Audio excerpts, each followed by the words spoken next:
Hi guys, welcome to a new video. So today we'll take a look at another replay, which is the last game against Folsson in 1v1. Once again, it's at 75 game speed, and of course it's at Dark Side Forest. So let's take a look what races we'll actually have here.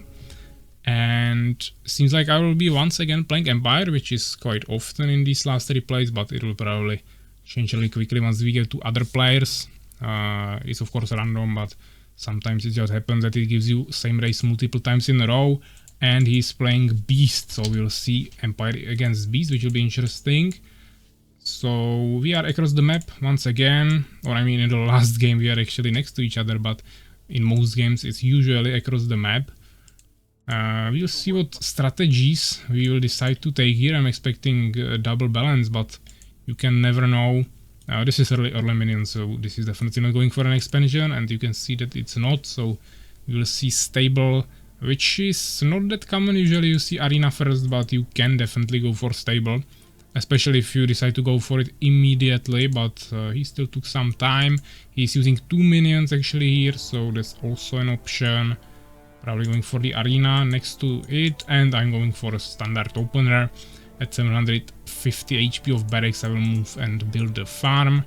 Just a normal balance strategy. And most likely I'm expecting the similar thing that we saw in the last game. Going to this location and trying to build a fortified tower. But first I'm just starting with another barracks. Of course in the last game I was here, so I decided to build them next to each other to build that wall. So I can fit a tower behind it, even though I think I didn't do it eventually during the whole game because I was just not under any pressure. So why would I waste resources on a tower? But in this game maybe it will be different. Then I will probably just build a tower here and block it with another farm or something. Actually Folsson already scouting with a minion, so he's losing some resources here in the early game. Maybe he was actually...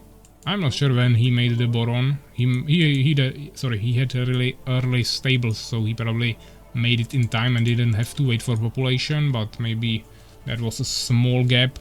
Now he's going for a Dark Archer, so probably totally skipping Goblin Riders and Goblin Hunters. We'll either see Trolls or just going for Warriors with Witches or something like that. Or he could even go for something more crazy, yeah? Some units from Lizard Fortress. Here we see minion getting into my town, so scouting here, but this is also advantage of balance strategies. If you do this baseline, basically if they scout your town they won't find anything interesting that they could use for anything against you. Of course maybe if you have more barracks they can expect some rush, but 2 barracks are actually pretty standard. You can play with 1, but it's not recommended. I think 2 are the best. Sometimes you can even go for free even without a rush.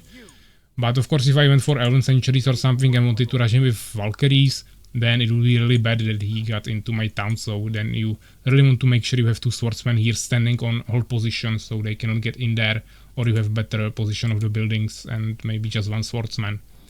I still probably didn't find him, so I'm trying to check all the positions. Here is actually a peasant, trying to scout him a little bit. I'm actually thinking if I want to make a tower rush here, since the peasant is still standing here, but we'll see, maybe he will stop that if he finds out about it. But I'm expecting that because I'm probably not going to be building expansion here. That would be really unwise. Now I'm retreating a little bit. I'm still not sure if I even found him already, but I think I did. You can see he's going for bestiary, so probably really early trolls, as I mentioned. I'm bringing a ton of peasants here, so definitely the thing I was talking about. Also going for the pretty quick stone keep actually, so that's something we'll also try to utilize probably, but I need the temple here, so you need to make that quickly. Yeah, so I decided to actually retreat from here. Maybe I wanted to do some tower rush, but I decided to bring the peasant back and actually use him here to build a temple. So the basic opener, you saw it in the game before, it was on this location. Now you see it here. We have the tower, we have the temple on the side of the entrance, so you have more space around it so you can heal your units actually. and then you have the farm closing it from the other side. Now I'm returning the peasants back. You can go for the expansion immediately, but you would need to sacrifice some units before, so you actually have the resources for that. I'm also building a tower here, so I have both of my bases protected. I actually split my army to check both these sides, and I'm trying to maybe make some push here, but he's actually going from here, so we'll probably miss each other. He has a witch here, but he finally has a troll as well, so that's a really big country. He will really easily be able to kill these towers, but as you can see, I'm really in the front. Now he's attacking me with a minion. I'm immediately retreating. This was a mistake from him because he alerted me really soon about this, about the fact that he's coming, and now I actually managed to stop him here. He has stronger units, it's small space, but I will still be able to utilize like six swordsmen at once. This was decent micromanage, but I was too late, so I lost the swordsman there. But here is a tower, he will lose his wage. I'm building the expansion, so he needs to do something about it. But even though we saw a troll a really long time ago, he actually didn't bring him into the fight. So it was definitely a certain mistake from him. I'm glad that I can actually also show you these different gameplays, because in most of the first games that I was showing you, I was always pushing against someone who was making an expansion, and now you can finally see also some games where I am making expansion and someone is pushing me. So as you can see, both ways are definitely playable and you can win with both of these strategies. But it always depends on the matchup, yeah, you need to scout really well to actually know what's happening. I actually think I didn't see a troll yet, and also bestiary, so I'm probably expecting him to bring even more warriors or just goblin riders and goblin hunters. But he's actually going for second bestiary. He just wants to mess trolls right now, which is definitely wise. I'm just spamming more swordsmen at this point, priests, but also going for the blacksmith, which is really good because I will need pikemen later probably. Also gnome workshop really important for catapults and also even arcs. And as you can see, I'm bringing some peasants here right now. I'm not producing them, but I probably need the gold for something else.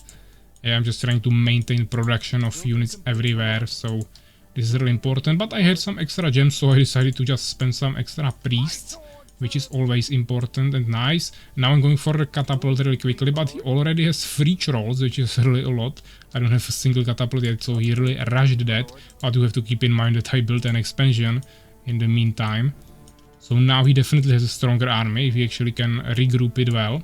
Of course, there are some injured warriors. He should definitely sacrifice a Boron for that. He had some at home, or even a warrior. That would still be valuable. But he doesn't really have witches. He has one here with only 90 mana, so that's not too dangerous. He won't be able to do anything cheesy there.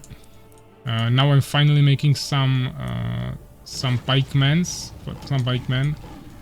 that will also be useful. He actually decided to shoot me back here. I was expecting him to run away since I shot him immediately when he went here. But he decided to play it like this. He actually managed to kill the catapult. It was really unfortunate. Now he has 3 trolls against 0 catapults, only melee units, and some towers that he can easily destroy. So this is really good for him.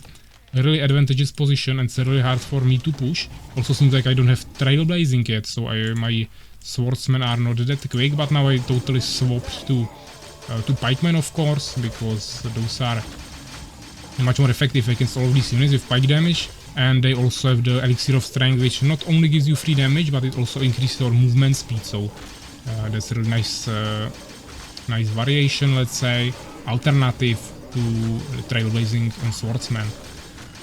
But as you can see, even with swordsman, I can still kill the trolls. It's just a little bit harder. Now I finally am bringing some pikemen, so he really messed up here. He had a really big advantage of 3 trolls, but the positioning and micromanagement was not the best there. So he actually lost here all of his units, and now of course this is basically GG. I'll just destroy this with my catapult.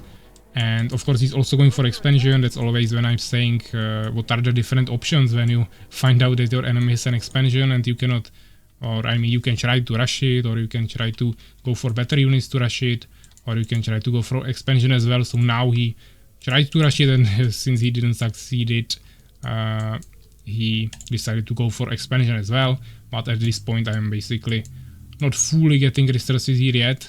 I don't have resources for new peasants really, but I also don't have population, so I'm going for the improved farming. but I'm getting ton of resources from here already. Also, gems are the biggest problem usually for Empire, and I'm getting ton of gems from here. As you can see, I'm already going for resurrection, making 2 new barracks, still producing new priests here, even upgrades, yes, scale mail in blacksmith for some extra armor. And overall, definitely this is a really strong infrastructure that he just cannot outpush, so right now he should have a really big advantage. Of course, he can still cheese me somehow, he can make ton of trolls and really catch me somewhere in a disadvantageous position and totally destroy me there. But if I don't make any serious mistakes, I don't think he can win this. I'm actually making a gnome arc here to scout because I'm pretty sure he won't make any flank units. Of course, he could make harpies.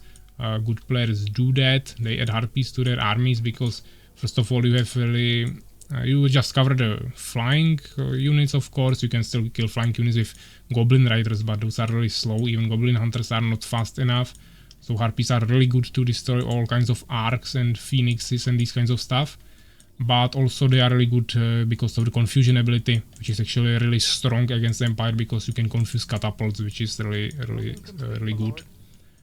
Of course, for example, against Fallen, it's not that important because you cannot confuse Avengers and maybe you can confuse some Heavy Spitters, but then that won't do that much. Now he actually found me here in this really bad position. He's shooting me, but somehow he didn't kill a single priest. I don't know what he was doing there. Unfortunately, you cannot heal no marks. You need to repair them with your peasants, so I cannot really repair this, but I didn't lose too much HP here. I don't know what I was doing here, probably trying to focus on some building and unit production, so the multitasking was not ideal, so I messed up the micromanagement here a little bit.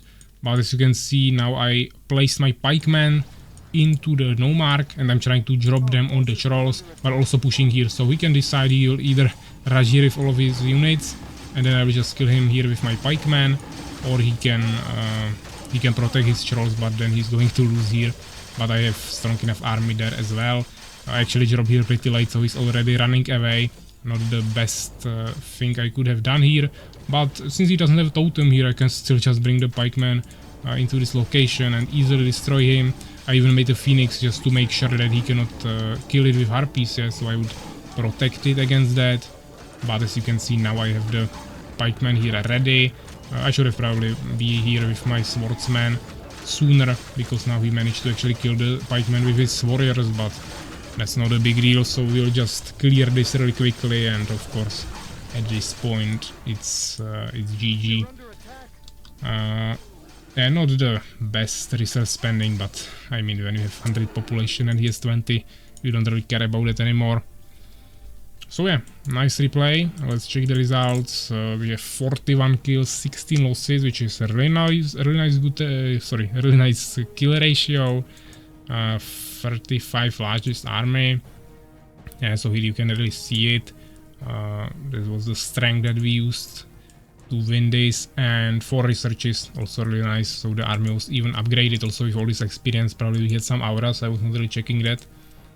And also constructed, yeah, we had the expansion, ton of production buildings, towers, everything, and also probably lots of farms because I had so much population thanks to everything I made there. The resource difference is actually not that huge, 2,500, but since I'm spending most of it on swordsman, they are not that expensive. It's only gold, so overall this was definitely really useful.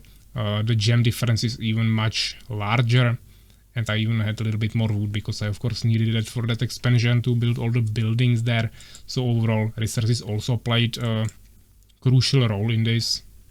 I'm not sure how this would look like this matchup if I didn't make the expansion. I would of course had a little bit less units, but overall I think I made some really nice counter moves.